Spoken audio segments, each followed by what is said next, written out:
बिस्मिल्लाहिर्रहमानिर्रहीम, अस्सलाम वालेकुम। मैं हूं कई महर और आप देख रहे हैं हर लम्हा क्रिकेट। इंडिया ऑस्ट्रेलिया के दरमियान फर्स्ट टेस्ट मुकाबला जिसका आज तीसरा दिन था, तीसरा दिन के दूसरे सेशन के अंदर ही ये टेस्ट मुकाबला जो कि अख्ताम पजीर हो चुका है।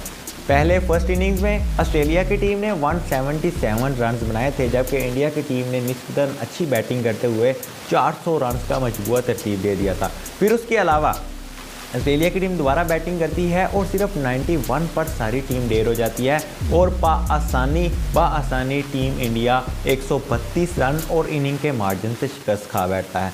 तो ये क्या ऐसी सिचुएशन रही है कि ऑस्ट्रेलिया की टीम जो वर्ल्ड नंबर 1 अपने आप को कहती है, जो कहती है हमारे जैसी कोई टीम ही कोई नहीं, हमारे पास नंबर 1 फास्ट बॉलर है, नंबर 1 टेस्ट बैट्समैन है, जबकि हमारे पास बहुत आला क्वालिटी के बैट्समैन हर तरह की कंडीशन में, हर तरह के प्लेटफॉर्म पर, हर तरह के टेम्परेचर में हम बेहतरीन परफॉर्मेंस का सिलसिला रख सकते हैं, किसी को भी हम डोमिनेट कर सकते हैं। तो आज की वीडियो सभी इस हवाले से होगी। इंडिया और ऑस्ट्रेलिया का जो फर्स्ट टेस्ट मुकाबला था, क्या क्या फैक्टर ऐसे रहे हैं, क्या कुछ जो कि इंपॉर्टेंट है आपके साथ शेयर करना ज़रूरी है। जबकि रोहित शर्मा ने भी बहुत इंटरेस्टिंग एक चीज़ शेयर की है, वो भी आपके साथ शेयर करता है। जबकि ऑस्ट्रेलिया मीडिया जो कि ऑस्ट्रेलिया की मीडिया वो तिलमिला उठी है, ये शिकस्त उसको बहुत बड़ी पड़ी है, बहुत ही ज़्यादा उसका ट्रोल किया जा रहा है। जबकि रविंद्र जडेजा के हवाले से भी बात करेंगे, क्या उनको क्या जुर्माना हुआ जा रहा है, क्या बॉल टेम्परेनिंग वाला मामला सीन है, ऐसा कि नहीं है। सभी पॉइंट्स पर, सभी टॉपिक पर रविचंद्रन अश्विन ने काफ़ी ज़्यादा रिकॉर्ड्स और स्टैट्स अपने नाम किए हैं, उन पर भी नज़र डालेंगे। जबकि टीम इंडिया ने बहुत बड़ी तीसरी अपनी हिस्ट्री की सबसे बड़ी फतह हासिल कर ली है। जबकि वर्ल्ड टेस्ट चैंपियनशिप के पॉइंट टेबल के हवाले से क्या सूरत हाल है, यानी कि सभी पॉइंट्स क्लियर हम कर रहे हैं इस वीडियो में। सबसे पहले तो मैं अपना तारफ़ कराता चलूँ, कहिए महर मेरा नेम है। तो इस हवाले से हर लम्हा क्रिकेट चैनल सब्सक्राइब कर लें, तो वीडियो को लाइक कर दें, क्योंकि इन्फॉर्मेटिव इसी तरह कंटेंट आपको रिलेटेड इस तरह का क्रिकेट रिलेटेड मिलता रहेगा। सबसे पहले इंडिया की टीम ने जब नागपुर टेस्ट का आगाज़ होने वाला था, उससे पहले थोड़ी सूरत हाल पर नज़र डालते हैं। ऑस्ट्रेलियाई मीडिया ने जब दावा कर दिया, ऑस्ट्रेलियाई मीडिया का कहना था कि हम ऑस्ट्रेलियाई टीम ने खसूसन आकर कहा कि हम वो इंडिया में जो पिचेज़ हमें दी जाती हैं वो बिल्कुल जब हम मैच खेलते हैं, प्रैक्टिस मैच में जो पिचेस दिए जाती हैं, जब फिर मैच खेलते हैं वो पिचेस और इन मैच वाली पिचेस में ज़मीन आसमान का फ़र्क होता है। उधर इतनी टर्निंग पिचेस नहीं हमें दी जाती प्रैक्टिस मैच में, लेकिन बाद में जब मैच के दौरान हमें उतारा जाता है, ग्राउंड में उतारा जाता है, वो पिच यकदम टर्न लेने लग जाती है, ऐसे ऐसे मूव होने लग जाती है, उधर हम उस तरह की बैटिंग नहीं कर पाते। तो हम इस दफ़ा अपनी पिचेस के तौर पर खेलेंगे, तो इसलिए एक वीक पहले आगे तो इंडोर प्रैक्टिस करते रहे, आउटडोर प्रैक्टिस करते रहे, अपनी मर्जी से पिचेस उन्होंने तैयार करवाई। और दूसरा बड़ी उनको जो सबसे ज़्यादा मुश्किलात से दो चार होना पड़ता था वो था रविचंद्रन अश्विन साहब से उनको काफ़ी ज़्यादा खतरा था, इसलिए अश्विन की कार्बन कॉपी को उन्होंने बुला लिया। अश्विन की कार्बन कॉपी से उन्होंने उनको बुलाया और उनसे सीखा, उनसे उनका बॉलिंग एक्शन अश्विन के साथ मिलता था, इसलिए उनको हायर कर लिया। और पूरा एक वीक लगभग 1-2 फरवरी से आई हुई टीम ऑस्ट्रेलिया 9 फरवरी को पहला मैच था, 8-7-8 दिन टका कर जिसे कहते हैं ना, वो ट्रेनिंग की इन्होंने। फिर इनकी जो साबके स्टार्स हैं उनकी मैं भी मैच की तरफ आता हूँ, लेकिन पहले स्टोरी जो है वो आपको कंप्लीट बताना चलूँ कि ये मैच, ये सीरीज़ इतनी इंपॉर्टेंट क्यों है, ये बॉर्डर गवास्कर ट्रॉफी। तो उनके जो साबके स्टार्स थे, अजीम लीजेंड से ऑस्ट्रेलिया के, वो दावे करने लग पड़े 3-1 के मार्जिन से हम जीतेंगे, 3-1 के मार्जिन से हम जीत रहे हैं, 2-1 के मार्जिन से हम इंडिया को डोमिनेट कर देंगे, इंडिया को हमने ऐसे कर देना, इंडिया को ऐसे कर देना, इंडिया को हिलने नहीं देना, ये करना है, वो करना है। मैं इसकी वजूहत भी बताता हूँ कि वो ऐसा क्यों कहते थे, इसकी भी पूरी एक रियल स्टोरी है पीछे इसके भी, वो भी आपको बताता हूँ। लेकिन बहुत बातें उन्होंने कर ली, बहुत बातें की, बहुत ही ज़्यादा बातें की, लेकिन टीम इंडिया फिर जब नागपुर टेस्ट का आगाज़ हुआ उससे पहले पिच 1-2 दिन रिवील कर दी गई, 1-2 दिन पहले। तो नागपुर टेस्ट से 1 दिन पहले जब पिच रिवील की गई तो पिच में ज़रा ना डिज़ाइन देखने में आया, इधर से डिज़ाइन ऊपर से और नीचे से और ऐसे दरमियान में ना एक अजीब सी ना डिज़ाइन टाइप बन गई। तो एक दफ़ा फिर मुआमा शुरू हो गया कि ये पिचेज़ हमें वो नहीं दे पा रहे, इस दफ़ा भी पिचेज़ में इन्होंने पता नहीं कौन सा डिज़ाइन रख दिया। फिर स्पोर्ट्स जर्नलिस्ट बहुत ज़्यादा उन्होंने एक्सप्लेन किया कि इस पॉइंट पर आकर इसमें जो हमारे स्पोर्ट्स जर्नलिस्ट हैं, क्या नाम है इनका, विक्रांत गुप्ता ने भी आकर कहा था कि ये पिच इधर लेफ्ट विंग के बहुत ज़्यादा तंग करेगी, ऑस्ट्रेलिया मीडिया से भी आकर लेफ्ट विंग के लिए बहुत ज़्यादा खतरनाक साबित हो सकेगी, ये पिच बहुत ज़्यादा डेंजरस होगी, लेफ्टी को खेलने के लिए बहुत ज़्यादा मुश्किल होगी। लेकिन बात इधर खत्म नहीं होती, बहुत ज़्यादा इस तरह के मुँह में चल के पीछे एक दफ़ा फिर इंडिया हमारे साथ ये कर रहा है वो कर रहा है। भाई होम एडवांटेज का मतलब ही क्या होता है? जो टीम अपने होम ग्राउंड पर खेलती है, जिस तरह की मर्जी वो पिच बनाए, आप मेहमान हैं, आप आराम कर आकर खेलें और जीत कर दिखाएं। बस आपका काम ये है, पिचेस क्राउड जो मर्जी वो करे, उसके होम ग्राउंड का अपना एडवांटेज है, यही तो एडवांटेज लेना पड़ता है। अगर इससे अच्छा है अगर आप एडवांटेज नहीं लेते तो फिर तो पाकिस्तान वाली सूरत हाल होती है ना। फिर जिस तरह की पिचेज हम बनाते हैं, पाकिस्तान वाले पिचेस बनाते हैं, तो यही सूरत हाल होती है ना। फिर eight the end of the day क्या होता है, 3-0 से टेस्ट सीरीज में क्लीन स्वीप हो रहे हैं, उसके बाद T20 सीरीज भी हारी जाती है, ODI सीरीज भी हारी जाती है। तो ये सूरत हाल बनती है जब आप होम ग्राउंड का एडवांटेज हासिल नहीं करते। लेकिन बात आगे बढ़ाती हैं, फिर पिचेस वाला मसला तो बहुत ज़्यादा मसला चला, कुछ क्या कह रहा है, कोई क्या कह रहा है। तो ऑस्ट्रेलिया ने सोचा अगर ये वाकई स्पिनर पिच है तो हमारे जो लेफ्टी हैं, हमारे पास तो लेफ्टी बड़े ज़्यादा इंडियन है, हमारे लिए इतना ज़्यादा प्लान है जो कि बना लिया अश्विन और जडेजा और अक्षर पटेल। जब हम इधर बॉलिंग करेंगे उस लाइन लेंथ पर तो उधर से पिच इतना डिज़ाइन और बना हुआ है तो हमारे बैट्समैनों के लिए बहुत ज़्यादा मुश्किल होगी। इसलिए उन्होंने ट्रेविस हेड जो कि इन फॉर्म बैटर थे, उनकी स्टोरी में आगे जाकर बताता हूँ, उनको ड्रॉप करके तो एक नया पीटर हैंडकॉम्ब को शामिल कर लिया, जिसके बारे में या मेट रिंशा ने खेलना था या पीटर हैंडकॉम्ब ने खेलना था, लेकिन उनको ट्रेविस हेड को सिर्फ रेस्ट करवा दी इस बेस पर के वो लेफ्टी हैं। लेकिन अगर ट्रेविस हेड के मैं स्टैट बताता चलूँ, पिछले 2-3 मैचेस में उन्होंने 1-2 सेंचुरी भी बनाई है, 50 भी बनाई है, स्पिनर भी बहुत आला क्वालिटी के हैं, विकेटें भी कई दफ़ा लेकर दे देते हैं, लेकिन उनको ड्रॉप कर दिया गया इस वजह से कि वो लेफ्टी है। हमारे पास लेफ्टी के आगे लाइन लगी हुई है, डेविड वार्नर भी हमारे लेफ्टी है, मेट रिंशा भी लेफ्टी हैं, तो हमारे पास लेफ्टियों की ना एक लाइन है, इसलिए हम उसके साथ नहीं जाते, क्या पता है पिच क्या रवैया अपनाए। तो ये तो ऑस्ट्रेलिया की सोच थी। लेकिन इंडिया की सोच क्या थी, इंडिया ने 2 फास्ट बॉलर्स खिलाए, फिर 3 स्पिनर्स खिलाए, तो इंडिया मैदान में उतर गया। शुभमान गिल के हवाले से भी कि शुभमान गिल को ड्रॉप कर दिया गया, ये ज़रा इतना पेनफुल मूवमेंट था मेरे लिए भी और इंडियन फैंस के लिए भी खसूसन, क्योंकि जो शुभमान गिल की हालिया फॉर्म थी इंतहाई शानदार थी, लेकिन उनको ड्रॉप किया गया, KL राहुल को रखा गया। लेकिन बहरहाल ये वर्ष ओवर ये सारे फैसले चलते रहते हैं, साथ साथ यह क्रिकेट है होता रहता है। लेकिन बहुत ज़्यादा ट्रोल KL राहुल को भी किया गया था, उनकी फॉर्म भी इस मैच में कुछ नहीं आई थी। फिर जब मैच का आगाज़ हुआ, मैं मैच पर आ रहा हूँ, जब मैच का आगाज़ हुआ, टॉस बहुत ज़्यादा इंपॉर्टेंट था। टॉस इस तरह की एशियाई कंडीशन में बहुत ज़्यादा इंपॉर्टेंट का अहमियत का हामिल होता है कि टॉस जीतो वो मैच 70% आपके कंट्रोल में आ जाता है। अगर होम ग्राउंड वाली टीम टॉस जीती है तो 70% उसका मैच होता है, अगर ओवे वाली जीती है तो 50-50 मैच आ जाता है। तो ऑस्ट्रेलिया ने टॉस जीत लिया, ये फिर सभी इंडिया वाले फैंस परेशान हो गए कि ऑस्ट्रेलिया जीत गया, अब दोनों टीमें लेवल पर आ गई हैं, अब देखते हैं क्या होता है। तो ऑस्ट्रेलिया पहले दिन जब पिच पहले शुरू में बताई जाती है कि पिच ने तंग बड़ा करना है, दूसरे-तीसरे दिन से ही पिच ने तंग करने लग जाना है, बल्कि वेरी फर्स्ट डे से भी पिच बहुत ज़्यादा टर्न लेगी। ऑस्ट्रेलिया ने टॉस जीता, पहले बैटिंग कर ली।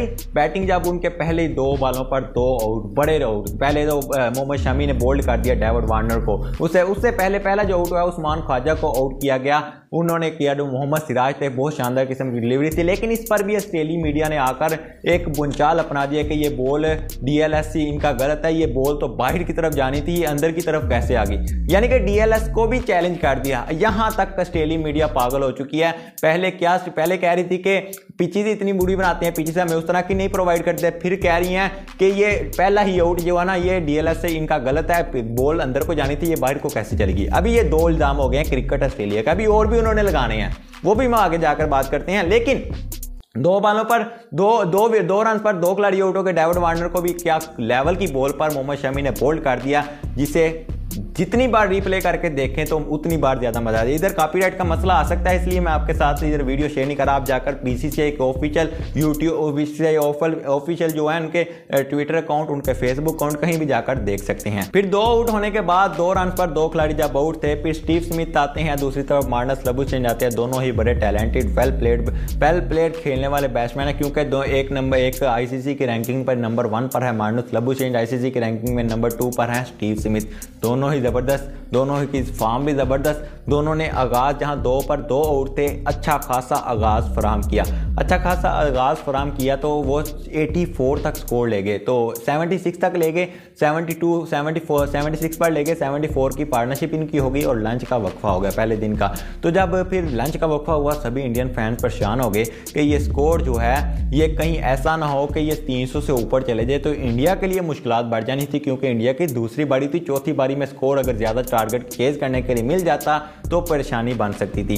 तो बहुत ज़्यादा इंडियन फैंस जो कि मायूस हो रहे थे कि ये हो क्या रहा है, इस तरह का इंडिया ऐसा रहा तो बहुत ज़्यादा मुश्किल हो जाएगा हमारे लिए। लेकिन फिर क्या सूरत हाल हुई, फिर सूरत हाल एक दफ़ा फिर बदली जब 84 पर तीसरा खिलाड़ी आउट हुआ, 84 पर चौथा खिलाड़ी आउट हुआ। क्या खूबसूरत किस्म की स्टंपिंग की KS भारत ने, जो कि 49 रन बना चुके थे। मार्नस लबुशेन नंबर 1 टेस्ट का बैट्समैन, जबकि जडेजा ने क्या खूबसूरत बॉलिंग करवाई और उनसे मिस हुई, बिल्कुल पाँव जो है लाइन से बिल्कुल करीब था और बहुत खूबसूरत KS भारत ने जो कि उनको स्टंप किया, जो कि अपना पहला मैच खेल रहे थे, डेब्यूटेंट थे, स्काई भी डेब्यूटेंट कर रहे थे इस मैच में। विकेट तो उन्होंने ले ली, मार्नस लबुशेन को वापस जाना पड़ा, फिर स्टीव स्मिथ ने काफ़ी तंग किया, फिर उसके बाद लेक्स कैरी आ गए, पीटर हैंडकॉम्ब, इन्होंने भी काफ़ी ज़्यादा तंग किया। लेकिन eight the end of the innings अगर बात करें तो स्टीव स्मिथ को भी बहुत शानदार किस्म की डिलीवरी पर रविंद्र जडेजा ने बोल्ड कर दिया। इतनी शानदार डिलीवरी के बॉल जो है ना, स्टीव स्मिथ भी ना ऐसे शॉकिंग रिएक्शन दे दिया, ये हो क्या गया मेरे साथ। तो रविंद्र जडेजा की अगर मैं बात कर ही रहा हूँ तो रविंद्र जडेजा ने 5 दफ़ा स्टीव स्मिथ को आउट किया हुआ है, जबकि 3 दफ़ा रविंद्र जडेजा ने स्टीव स्मिथ जैसा बैट्समैन, जो विराट कोहली के साथ कंपैरिजन जिसको किया जाता है, केन विलियमसन के साथ जिसको कंपैरिजन किया जाता है जोए रूट के साथ, तो उस तरह का उस लेवल का प्लेयर उसको 3 दफ़ा बोल्ड भी किया हुआ, 5 दफ़ा वैसे आउट किया हुआ, 3 दफ़ा बोल्ड करना ये बहुत ही बड़ी अचीवमेंट होती है। स्टीव स्मिथ जैसा बल्लेबाज जो कि टेस्ट की रैंकिंग में 1.5 से 2 साल नंबर 1 पर रह चुका है, जो कि इंडिया के अगेंस्ट इंडिया के होम ग्राउंड पर 74 प्लस की एवरेज रखता है टेस्ट क्रिकेट में, और इंडिया की सोइल पर, इंडिया की ज़मीन पर उसको खेलने का इतना ज़्यादा लॉट्स ऑफ एक्सपीरियंस है, जबकि IPL में भी इतने मैचेस खेल चुका है, राजस्थान रॉयल्स की जानिब से भी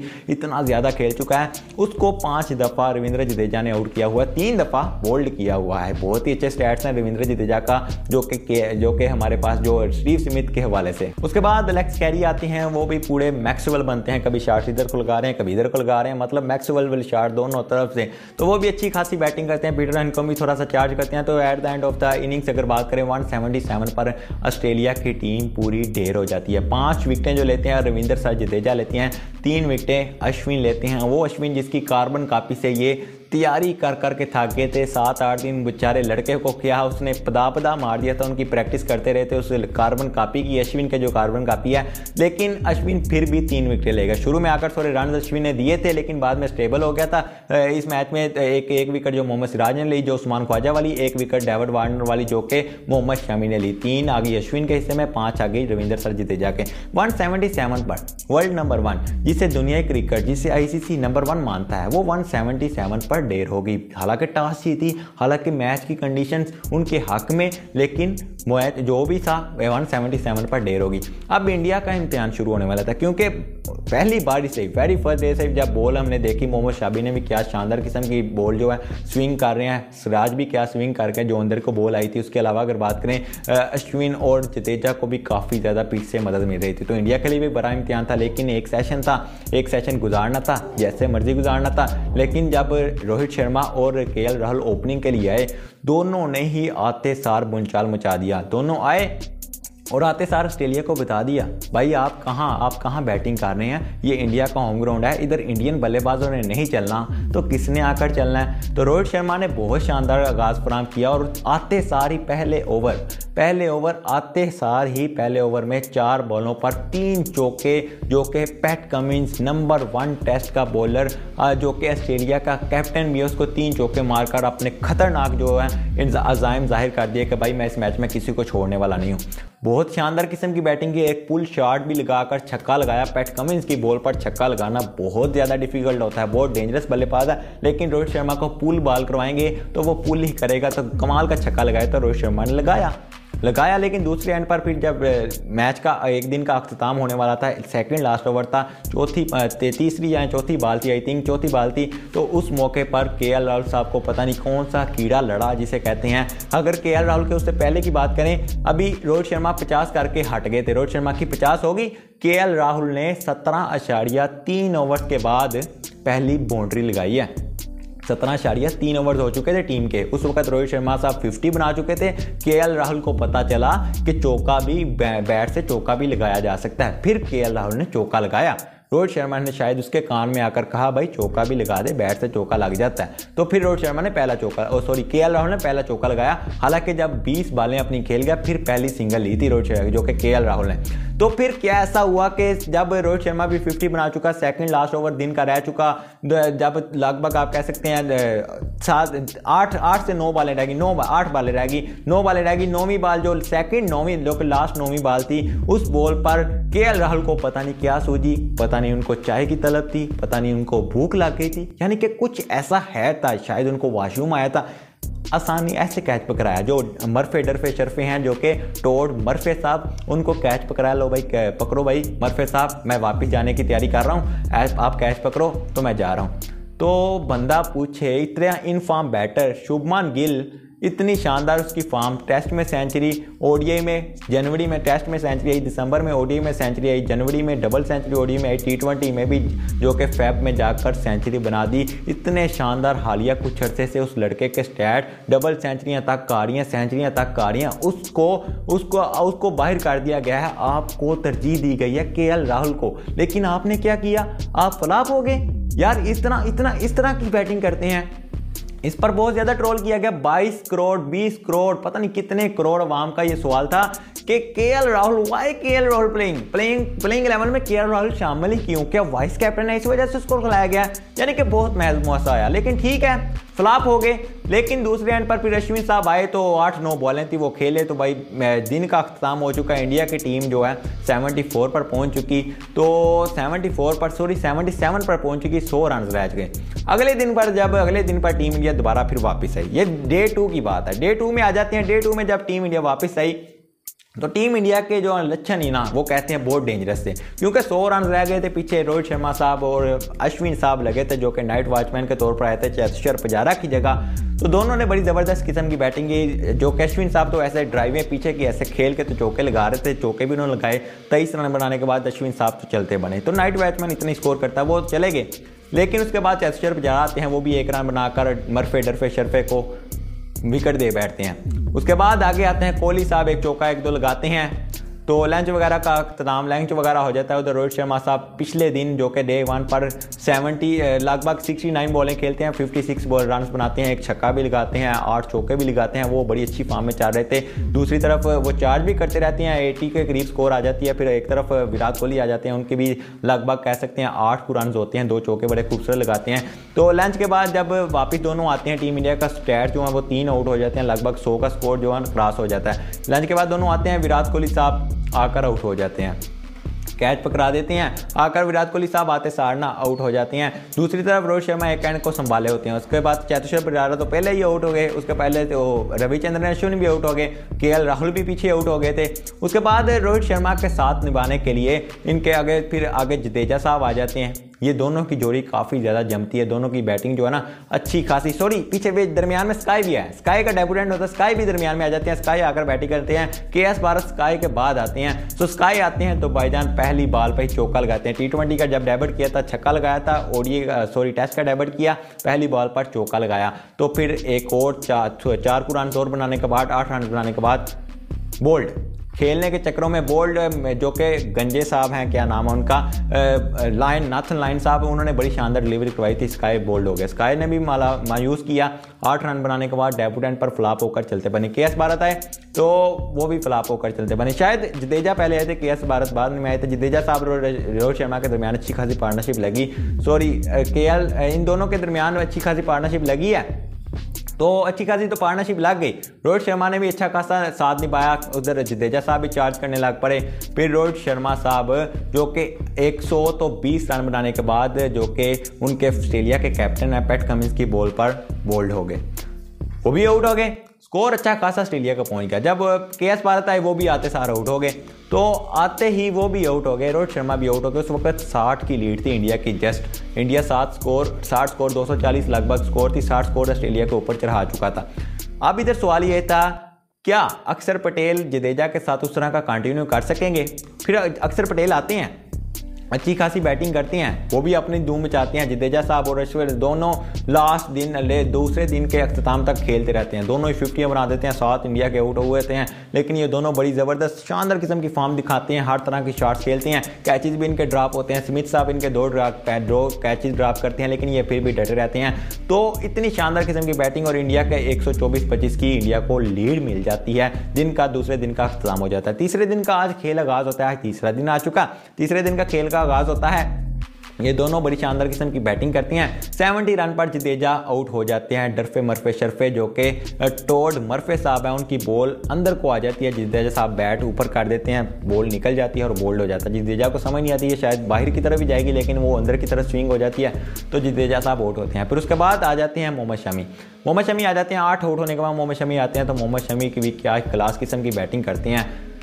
8 आउट होने के बाद आकर 37 रन बनाते हैं, 3 छक्के लगाते हैं, 2 बैक टू बैक सिक्सेस लगाते हैं। मरफे को जो 7 विकेटें लेकर बैठा हुआ था, 6 विकेटें लेकर उस वक्त बैठा हुआ था, उसको छक्के लगाते हैं, 2 बैक टू बैक 47 पर 37 रन बनाते हैं। एक तरफ ऑस्ट्रेलिया की पूरी टीम के 2 बल्लेबाज 149 बनाते हैं, मार्नस लबुशेन, उसके बाद 37 रन बनाते हैं स्टीव स्मिथ। 37 रन ही इधर मोहम्मद शमी बनाकर बैठे होते हैं, जो कि ऑस्ट्रेलिया के 9 बल्लेबाजों से आगे। स्मिथ ने बॉलें ज़्यादा खेली होती हैं, इन्होंने सिर्फ 47 बालें, मोहम्मद शमी ने बॉलें खेली होती हैं। अच्छा खासा आगाज़ मिल जाए, फिर टीम मैनेजमेंट की तरफ से फैसला आता है कि भाई तेज़ खेलें, मैच का अख्ताम करें, क्योंकि दूसरा सेशन जो एंड होने वाला है, आप अच्छा स्कोर बनाकर ये हम डिक्लेयर कर देंगे, ये होगा वो होगा। फिर चार्ज करने लग जाते हैं दूसरी तरफ। अक्षर पटेल 84 रन पर वो भी आउट हो जाते हैं। पैट कमिंस की बॉल आती है, हल्का सा किनारा विकेट को छू कर ले जाती है, तो आउट हो जाते हैं। तो टीम इंडिया का स्कोर कब हो जाता है?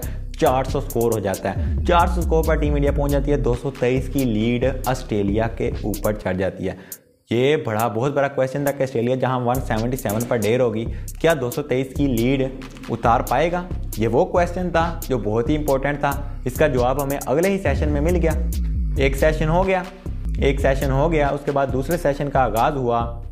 ये पहले सेशन में टीम इंडिया ने इतनी शानदार बैटिंग की थी, 223 का रन, इतना बड़ा जो है ना 223 की जो लीड ऑस्ट्रेलिया के ऊपर चढ़ा दी पहले ही सेशन के अंदर। 124 थी, यानी कि 100 के लगभग 100 रन टीम इंडिया ने बना दिए। तो 400 रन पर ढेर होने वाली टीम इंडिया उसके बाद 223 ऑस्ट्रेलिया के ऊपर चढ़ाने पर कामयाब रही। जब बैटिंग का आगाज़ हुआ तो बैटिंग का आगाज़ होते ही रोहित शर्मा ने लगा दिया दूसरे ही ओवर में। अश्विन साहब को ले आए, आजो भाई अश्विन साहब ने मायूस नहीं किया, चौथी 5वीं बॉल पर विकेट ले बने और कोहली ने बड़ा शानदार किस्म का कैच पकड़ा। फिर ये सीन चला था, 6 आउट इंडिया ने कर दिए, 6 आउट कर दिए, उनमें से जो है 5 विकेटें जो कि अश्विन साहब ने ले ली, 1 विकेट जडेजा की, 5 विकेटें अश्विन साहब ने लेकर, वो अश्विन जिनकी ऑस्ट्रेलिया वाले तैयारी कर थक गए थे, जिनकी कार्बन कापी अश्विन की लाई, उनसे इतनी प्रैक्टिस की, उनको हायर किया, उनको पैसे भी पे किए और फिर भी फ्लॉप हो गए ऑस्ट्रेलिया वाले। तो फिर अश्विन 5 विकेटें ले गया। लेकिन इधर मज़े का एक फैक्टर जो मैं शुरू में कहा था कि रोहित शर्मा ने एक शेयर किया है, वो आपके साथ शेयर करता चलूँ। अश्विन ने 4 विकेटें ली हुई थी, जडेजा ने 1 विकेट ली थी। जडेजा 249 विकेटों पर खड़ा था। तो दोनों ही चले गए कैप्टन रोहित शर्मा के पास कि हमने बॉल करनी है, मुझे बोल दें। दूजा भी वो कहता है मुझे बोल दें। दोनों मांगने लगे। तो अश्विन कहता है मैंने 5 पहले करनी है, जडेजा कहता है मैंने अपनी पूरी टोटल विकेट 250 पहले करनी है। तो रोहित शर्मा कहता है ठीक है, मैं दूसरों बॉलर को हटा लेता हूँ, आप दोनों करें, देखते हैं कौन पहले करवाते हैं, कौन पहले विकेट लेते हैं। तो उधर विकेट किसने लिया है? उधर फिर अश्विन साहब छा जाते हैं और अश्विन विकेट ले लेता है और 5 विकेट अपनी पूरी कर लेता है। लेकिन ये रोहित शर्मा ने स्माइल कर ये एक अच्छा सा वाकया सुनाया था। लेकिन जडेजा साहब हार जाते हैं, अश्विन साहब जीत जाते हैं। तो जडेजा भी बस बाद में मैच में एक और विकेट लेता है, तो वो भी पूरी कर लेता है, अपनी जो 250 विकेट हैं वो भी पूरी कर लेता है। अश्विन साहब बहुत ज़्यादा स्टैट्स ऑफ रिकॉर्ड अपने नाम करते हैं इस मैच में। 5 विकेट लेने के बाद रोहित शर्मा साहब बैठा देते हैं, बस कर भाई, तू तो इनको 50 पर आउट कर देगा, तू 50 पर आउट करेगा, तू थोड़ा सा रेस्ट कर। अश्विन को रेस्ट करवा दिया जाता है, शामी को ला दिया जाता है, एक तरफ अक्षर पटेल को लगा दिया जाता है। अक्षर पटेल भी 1 विकेट ले लेता है, शामी साहब भी आते साथ नाथन लाइन को बोल्ड करती हैं। फिर लास्ट पर आकर एक और लास्ट वाली विकेट भी ली जाती है, जडेजा साहब लेते हैं, लेकिन 9 बॉल हो जाती है। 9 बॉल कंट्रोवर्शियल। जडेजा ने इस मैच में काफ़ी ज़्यादा 9 बॉलें की हैं। पहली इनिंग्स में भी 3 9 बॉलें की हैं, दूसरी इनिंग में भी जब लास्ट आउट हुआ तो वो भी 9 बॉल थी। जडेजा यार समझे ना, जडेजा एक स्पिनर है, स्पिनर इतनी ज़्यादा 9 बॉलें करे, ये समझ से बाहर हो जाता है। टेस्ट में तो चलो खैर है, लेकिन जब आप ओडीआई और T20 में आकर खेलेंगे, इस तरह की 9 बॉलें तो नाकाबिले कबूल हो जाएंगी। जिस तरह अर्शदीप इतनी 9 बॉलें T20 में की थी, क्या मैच के रिजल्ट नहीं थे बदले? तो इसलिए इस पर काबू पाना पड़ेगा। वो के टेस्ट फॉर्मेट है, लेकिन आपको एक इस तरह की बैड हैबिट अगर लग जाए, वो टेस्ट और ओडीआई में भी वो T20 और ओडीआई में भी चलती है। लेकिन ये तो एक जडेजा की एक अलग सी बात है। एक तरफ जो हमारे गंजे हैं नाथन लायन साहब, उन्होंने 3000 से ज़्यादा डिलीवरीज की हैं, लेकिन कोई एक भी 9 बॉल नहीं करवाई। एक तरफ वो लड़का है जो स्पिनर है, एक तरफ जडेजा साहब है, एक मैच में 4 9 बॉलें करवा कर बैठा हुआ है, ये भी स्पिनर है। लेकिन आगे जाते हैं, फिर जडेजा साहब विकेट ले देते हैं, team at the end of the team India जीत जाती है, जो कि 132 रन 10 विकेटें हो जाती हैं। 132 रन 91 पर ऑस्ट्रेलिया को ढेर कर देती है। 132 रन और एक इनिंग के मार्जिन से जीत जाती है। तीसरे दिन के दूसरे ही सेशन में जब 8 खिलाड़ी आउट होते हैं, टाइम लगभग खत्म हो जाता है, फिर भी 2-3 ओवर ज़्यादा अंपायर से लिए जाते हैं कि 2 विकेटें हैं, हम ले लेते हैं, चाहे का वक्फा क्या करना है, तो वाकई टीम इंडिया ले लेती है। तो 132 रन के मार्जिन से टीम इंडिया ने ऑस्ट्रेलिया को शिकस्त तो दे दी, लेकिन अब ऑस्ट्रेलिया मीडिया जो है ना वो चीखने लगी है, चलाने लगी है। मैं अश्विन के रिकॉर्ड्स भी मैं आपको बताता हूँ, दोनों ही चीखने लगी, चलाने लगी ऑस्ट्रेलिया मीडिया के भाई ये हो क्या गया। तो चीखने ट्रोल करना शुरू कर दिया है इंडियन फैन ने सोशल मीडिया अकाउंट्स पर, ऑस्ट्रेलिया के जाकर, फोक्स स्पोर्ट्स पर जाकर, जिन्होंने इतनी ज़्यादा पहले पिचेस की अफवाहें फैलाई, उसके बाद जब पिच बनी उस पिच पर भी छोड़ डाला। उसके बाद जब सिराज ने बॉल आउट किया उनको, जो उनके ओपनर हैं उस्मान ख्वाजा, उस पर भी बहस हुई कि सिराज ने ये कैसे बॉल की, इस जो डीएलएस मेथड पर बॉल वाइड की तरफ जानी चाहिए, अंदर की तरफ कैसे आई। डीएलएस को भी चैलेंज कर दिया फोक्स स्पोर्ट्स ने। उसके बाद जडेजा ने मैच के दौरान, जो कि पहली इनिंग्स में क्रीम एक लगाई हाथ पर लगाई, लेकिन इसको बॉल टेम्परेरिंग से तशबीह दे दी और कहा कि ये बॉल टेम्परेरिंग की है जडेजा ने, तो उस पर भी एक बहस चला दी। तो उसको मैच रेफरी वगैरह भी आ गए, तो फिर सारा मामला जो हुआ, जडेजा को क्लीन चिट मिल गई। लेकिन फिर अब सुनने में आ रहा है कि जडेजा को 25% मैच फी कर दी गई है क्रीम लगाने की वजह से, नॉट बॉल टेम्परेरिंग की वजह से नहीं। बॉल टेम्परेरिंग से मुराद है बॉल से छेड़छाड़ करना। उनको क्रीम लगाने की वजह से हाथ पर लगाने, क्योंकि आपको पता है वो 5 माह क्रिकेट से दूर रहे हैं, बॉल करने में मुश्किल पेश आती है, तो इसलिए 5 माह से क्रिकेट से दूर रहना, फिर दोबारा ऐसे गिरफ्त अपनी उस तरह की पक्की करना, ये बहुत ज़्यादा मुश्किल हो जाता है। आपको पता मसाखियों पर भी वो चलते रहे हैं। उसके अलावा अगर बात करें वोट वगैरह भी अपनी वाइफ के साथ मिलकर मांगते रहे हैं, तो उनके हाथ ऐसे रहे हैं यार 5 माह, इस बात को भी समझो ना। तो वो क्रीम लगाते हैं 25% मैच फीस का उनको, जैसे मैं एग्जांपल देता हूँ, 1 लाख रुपया है उनकी मैच फीस है, लेकिन इससे काफ़ी ज़्यादा है। 1 लाख उनकी फीस है, 25,000 वो ICC को देंगे, इतनी उनको जुर्माना लग चुका है, पेनल्टी लग चुकी है क्रीम लगाने की वजह से। नॉट बॉल टेम्परेरिंग वाला जो फोक्स स्पोर्ट्स ने मामला उठाया है वो गलत साबित हो चुका है, जो मैंने इन्फॉर्मेशन हासिल किया। लेकिन ये डिफरेंट लोग अब ट्रोल कर रहे हैं कि जडेजा को वाकई जडेजा ने बॉल टेम्परेरिंग की है, गेंद के साथ छेड़छाड़ की है मोहम्मद सिराज के साथ मिलकर। ये पाकिस्तानी यूट्यूबर्स भी काफ़ी ज़्यादा कर रहे हैं। तो ये सभी नॉन सेंडिंग है, ये आप कह सकते हैं फजूल व्यूज़ के चक्करों में ये सीन चल रहा है। कोई ऐसे मामला नहीं हुआ, क्योंकि जब मैच रेफरी दरमियान में खुदा ICC ने सारी इन्वेस्टिगेशन की है, तो ICC ने क्लीन चिट दी है सिर्फ क्रीम लगाने की वजह से। 25% ICC ने जुर्माना किया है, सिर्फ क्रीम क्यों लगाई अपने ग्राउंड में आकर। अगर आपने लगानी थी ड्रेसिंग रूम में जाकर हाथों पर लगाएं, उधर जाकर परमिशन लें, मैच के दौरान परमिशन नहीं होती इन चीज़ों की। तो इस ये मामले को इतने गलत तरह की हवा दी जाती है। लेकिन अब ट्रोल किया जा रहा है ऑस्ट्रेलियाई मीडिया को, सभी इंडियन फैंस पहुंच चुके हैं स्पोर्ट्स, जो कि फोक्स स्पोर्ट्स हैं, उनके ट्विटर अकाउंट पर, फेसबुक अकाउंट पर जाकर, हाँ भाई बताओ अब बताओ आपकी पिच को क्या मसला था। मसला ये था, जो शुरू में मैंने कहा था, मैं ट्रेविस हेड के बारे में बाद में बताता हूँ। वो सीन ये था कि ट्रेविस हेड लेफ्टी हैं, ट्रेविस हेड को बाहर निकाल दिया कि लेफ्टी के लिए इंडिया ने जाल तैयार किया है, हम एक लेफ्टी को कम करके हम राइटी को खिलाते हैं। हालांकि इतनी शानदार वो फॉर्म में वो लड़का चाह रहा था, उसको बाहर ही निकाल दिया। इतनी शानदार स्पिनिंग भी कर लेता, मार्नुस लबू चेंज और मिड रिंचा से फिर बाद में बॉलिंग करवाते रहे हैं, जो कि नॉन रेगुलर बॉलर हैं, तो उसको बाहर निकाल दिया।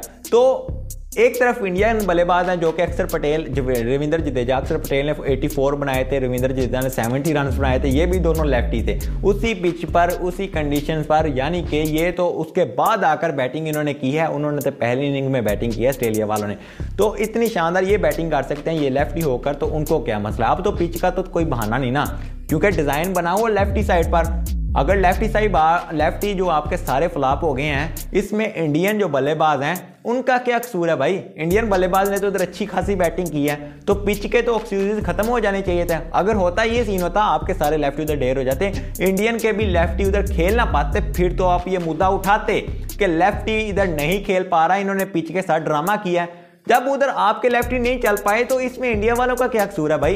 इंडियन तो सही खेले हैं उधर, आप आउट ही नहीं कर पाए, आप ये गलती क्यों नहीं मानते? तो सभी फैंस पहुंच चुके हैं फॉक्स स्पोर्ट पर और अच्छी खासी धुलाई कर रहे हैं उनकी, अच्छी खासी लान तान कर रहे हैं, क्या बताएं। और जो साहब अजीम स्टार बैठे हुए हैं, 2-1 के मार्जिन से इंडिया जीतेगा, 3-1 के मार्जिन से इंडिया जीतेगा, और सॉरी ऑस्ट्रेलिया जीतेगा, 3-1 के मार्जिन से, 2-1 के मार्जिन से ऑस्ट्रेलिया जीतेगा। बड़े बड़े अजीम स्टार बैठकर लगे हुए हैं, लेकिन तमाचा मार दिया इंडियन टीम ने, सभी ने मिलकर। 1-2 प्लेयर ने अच्छी परफॉर्मेंस नहीं दिखाई, इनमें रोहित हिटमैन शर्मा ने 120 रन बनाए, उन्होंने अच्छी परफॉर्मेंस दिखाई। जिसके बाद अगर बात करें अश्विन साहब ने 23 रन बनाने के साथ 5 विकेटें, एक इनिंग्स में 3 विकेटें, एक इनिंग्स में 8 विकेटें। उसके अलावा जडेजा साहब ने भी 7 विकेटें और 70 रन। उसके अलावा अक्षर पटेल ने 84 रन और 1 विकेट। उसके अलावा अगर बात करें मोहम्मद शमी ने 37 रन 3 विकेटें। तो सभी ने अच्छी खासी परफॉर्मेंस दिखाई है। अब ऑस्ट्रेलिया वालों से एक ही सवाल है, बताओ भाई ऑस्ट्रेलिया वालों, पिचेस का कोई मसला है, इस चीज़ का कोई मसला है? क्योंकि सभी बॉलर ने परफॉर्म किया, सभी बॉलर ने अच्छी खासी बॉलिंग की है, बैटिंग भी अच्छी खासी की है। आप उस पिच पर एक इनिंग वाला स्कोर भी नहीं उतार सके, 223 की लीड आप उसे ही नहीं उतार सके। तो अश्विन के जो स्टैट्स ऑफ रिकॉर्ड है वो ये है कि 31 बार 31 बार अश्विन ने 5 विकेटें हासिल की हैं टेस्ट मैचेस में। 24 बार उसने अपने होम ग्राउंड पर यानी कि इंडिया में 52 टेस्ट मैचेस खेलते हुए 24 बार 5 से ज़्यादा विकेटें हासिल की हैं। बहुत बड़ा स्टैट ऑफ रिकॉर्ड है, वेल प्लेड अश्विन। उसके अलावा अगर जडेजा की अश्विन की अगर बात करें, अश्विन ने डेविड वार्नर को 11 दफ़ा आउट किया है 19 बारियों में, जबकि अश्विन ने ही बेन स्टोक को भी 11 दफ़ा टेस्ट में आउट किया है, जो कि बहुत बड़ी अचीवमेंट होती है। इतने दोनों अजीम प्लेयर डेविड वार्नर क्या, तो उसके बाद बेन स्टोक भी इतने बड़े प्लेयर, दोनों को आउट करना ये अश्विन ने ही किया है। तो ये है स्टैट्स ऑफ रिकॉर्ड जो कि टीम इंडिया ने आज के मैच में बनाए हैं। तो रोहित शर्मा की इंटरेस्टिंग बातें, ऑस्ट्रेलिया मीडिया के दावे, उसके बाद जो जडेजा वाला सीन था, सभी मैंने डिटेल के साथ एक्सप्लेन किया है। तो उम्मीद करता हूँ आज की वीडियो आपको बहुत अच्छी लगी होगी। 1-0 के मार्जिन से टीम इंडिया आगे चल रही है। तो मेरी प्रेडिक्शन भी सुन लें। मेरी प्रेडिक्शन ये है कि ये 4-0 के मार्जिन से इंडिया की टीम इस सीरीज़ को जीतने में कामयाब रहेगी। हाँ, एक पॉइंट रह गया, वर्ल्ड टेस्ट चैंपियनशिप का पॉइंट टेबल, WTC का पॉइंट टेबल। तो इंडिया स्टिल दूसरे नंबर पर है। 4-0 के मार्जिन से या 3-0 के मार्जिन से या 2-2 के मार्जिन से भी, 2-2 या 3-1 के मार्जिन से, 2-2 के मार्जिन से वो ज़रा काम खराब हो जाएगा। 3-1 या 3-0 या 4-0 इन मार्जिन से अगर इंडिया टीम जीतती है, इंडिया के 2-1 के मार्जिन से भी अगर जीत जाती है, तो डायरेक्ट वर्ल्ड टेस्ट चैंपियनशिप के फाइनल तक पहुंच जाएगी। ऑस्ट्रेलिया के लिए भी मुश्किलात खड़ी हो सकती हैं अगर वो अगले तीनों टेस्ट मैचेस हार जाएं। न्यूजीलैंड जो है वो हार जाए श्रीलंका से, तो श्रीलंका के भाई चांस बन सकते हैं। साउथ अफ्रीका के भी चांसेस हैं, लेकिन इंडिया के चांसेस इसी जरूरत है, या तो 3-1 या 4-0 या 2-1 के मार्जिन से फतह हासिल करें। अगर 2-2 के मार्जिन से सीरीज़ बराबर हो जाती है, अगर 3-1 के मार्जिन से सीरीज़ हार जाते हैं, फिर दूसरी टीमों पर डिपेंड करना पड़ेगा, फिर दूसरी टीमों के रिजल्ट देखने पड़ेंगे। अगर 3-1 के मार्जिन से 4-0 के मार्जिन से या फिर 2-1 के मार्जिन से जीत जाते हैं, तो फिर तो ऑटोमेटिकली क्वालिफाई कर लेंगे। 6 तारीख को जो मैच है वर्ल्ड टेस्ट चैंपियनशिप के फाइनल तक पहुंच जाएंगे। अगर फाइनल तक पहुंचे, दूसरा ऑस्ट्रेलिया आती है, तो ऑस्ट्रेलिया को ये डेफिनेटली शिकस्त दे देंगे। ये भी मेरी प्रेडिक्शन है। प्रेडिक्शन मेरी ये है कि 4-0 से ये जा रहे हैं आगे। अगर ऑस्ट्रेलिया 7 टकराती है तो ऑस्ट्रेलिया को भी ये पील देंगे। तो उम्मीद करता हूँ आज की वीडियो आपको अच्छी लगी होगी, इन्फॉर्मेटिव लगी होगी। पूरी स्टोरी मैंने मैच की आपको सुना दिया है। तो मिलते हैं अगली वीडियो में। अपना बहुत ज़्यादा ख्याल रखिएगा, दुआओं में अपने होस्ट का ये मेरे को याद रखिएगा। अल्लाह हाफिज़।